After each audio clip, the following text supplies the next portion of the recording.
Hello, this is Samaya. Welcome to another video from our math video series. Today we will go over dynamic modeling of a small size series and experimental verification. This is a project under supervision of Dr. Janab Sharifi in Robotics, Mechatronics and Automation Laboratory. A small size series cannot be modeled using the common approach of large size series. The reason originates in their internal mechanism.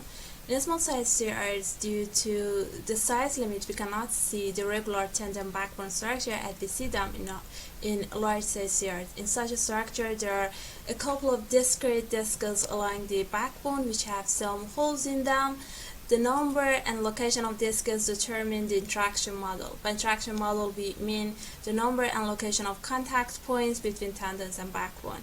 The interaction model plays an important role in modeling of series. The internal mechanism of small size series include a couple of tendons that are located inside a sheath and are fixed to the distal end of that. In this structure, there is no well-defined interaction model between their backbone and their tendon, and also there might be a varying number of contact points which their location and number might differ in different stages of motion. Now let's see what we did to solve the problem.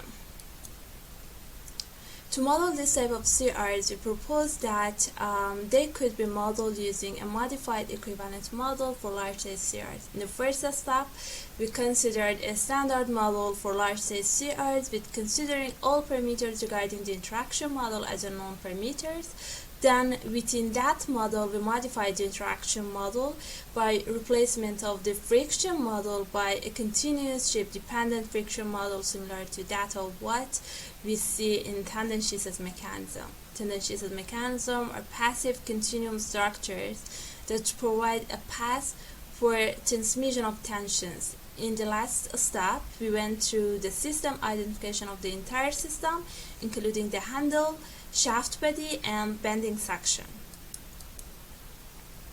Here you can see the experimental setup for this experiment and the 6 selected input force profile. You can also see a sample result of the system behavior prediction obtained by our identified model versus data of corresponding to actual behavior. As you see, our proposed model is capable of simulating dynamics of CR with about 5.6% error at the tip positioning, which is well accepted for similar applications. The results of this project is published in Dynamic Modeling and System Identification of Small Size Continuum Robotic Mechanism and Machine Theory Journal.